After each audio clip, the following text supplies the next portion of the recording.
quand je traverse la Méditerranée et que j'arrive à Alger, je suis évidemment le fils d'un héros, alors que quand je suis de ce côté de la Méditerranée, j'ai toujours été en quelque sorte le fils d'un traître.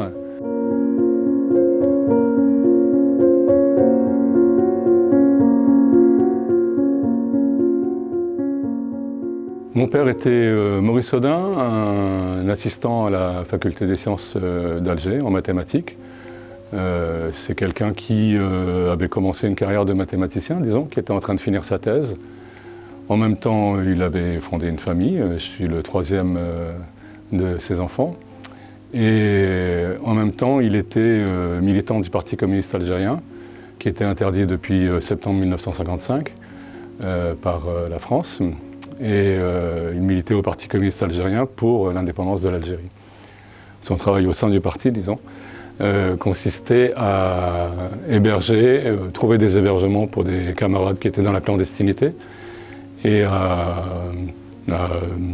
s'occuper aussi du journal du Parti communiste algérien qui s'appelait Liberté, qui est un joli nom, et pour lequel il fallait trouver un emplacement pour la Renéo qui permettait de l'imprimer. Il participait à des manifestations, il participait à des distributions de tracts, des choses de ce genre-là, quoi. Jusqu'au moment où le Parti communiste algérien a été interdit. Il faut dire que les parachutistes, comme la France en général, étaient suffisamment racistes pour s'imaginer que le FLN, les combattants du FLN, ne pouvaient pas s'organiser par eux-mêmes, n'étaient pas assez malins pour s'organiser par eux-mêmes, et que forcément, c'était les communistes qui étaient à la manœuvre et qui pilotaient le FLN, ce qui effectivement n'était pas le cas. Ils savaient très bien que les gens qui étaient arrêtés étaient immédiatement torturés et qu'il y avait des gens qu'on ne revoyait plus. Soit parce qu'ils avaient disparu lors d'une corvée de bois, soit parce qu'ils s'étaient évadés.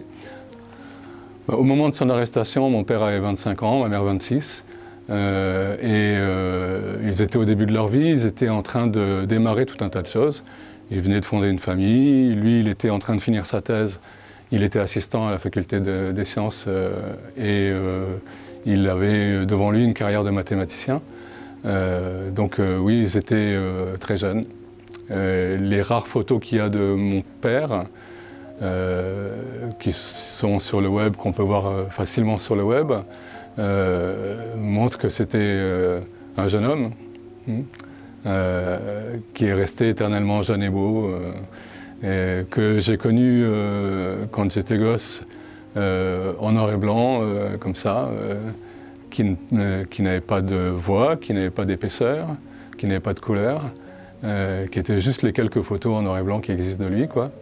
Et petit à petit, ce jeune homme, il avait le même âge que moi, puis maintenant il a l'âge d'être quasiment mon petit-fils. C'est quelqu'un qui démarrait dans la vie. Ouais. Et c'est une vie qui a été brisée, en particulier celle de ma mère, qui a passé le reste de sa vie à se battre. D'abord, elle s'est battue pour essayer de le retrouver.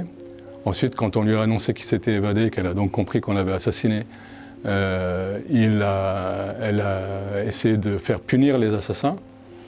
Et puis, suite aux accords du 18 mars, les accords d'Évian, un certain nombre de lois d'amnistie ont été votées qui ont permis d'arrêter toute action en justice, donc d'empêcher que la vérité se sache. Donc il a fallu la trouver par ailleurs, avec des témoignages par ailleurs, et finalement obtenir d'abord que la vérité soit connue, soit publique, et finalement que cette vérité soit reconnue par les autorités de l'État. En l'occurrence, d'abord en 2014, une reconnaissance du fait que Maurice Audin ne s'était pas évadé. Et puis finalement, le 13 septembre 2018, la visite et la déclaration du président de la République chez ma mère, où il reconnaît beaucoup de choses.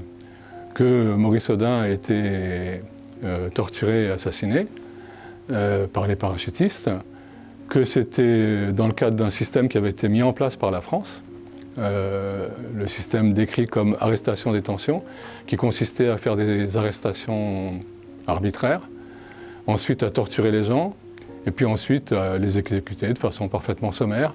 C'est-à-dire que les pouvoirs de police du général Massus étaient aussi des pouvoirs de justice, et il était même aussi bourreau. Il avait tous les pouvoirs, et ses soldats avaient tous les pouvoirs aussi. Effectivement, il y a un moment où je pouvais me poser des questions sur pourquoi avoir fait par exemple un gosse qui avait 1 mois et avoir continué à militer et à prendre des risques.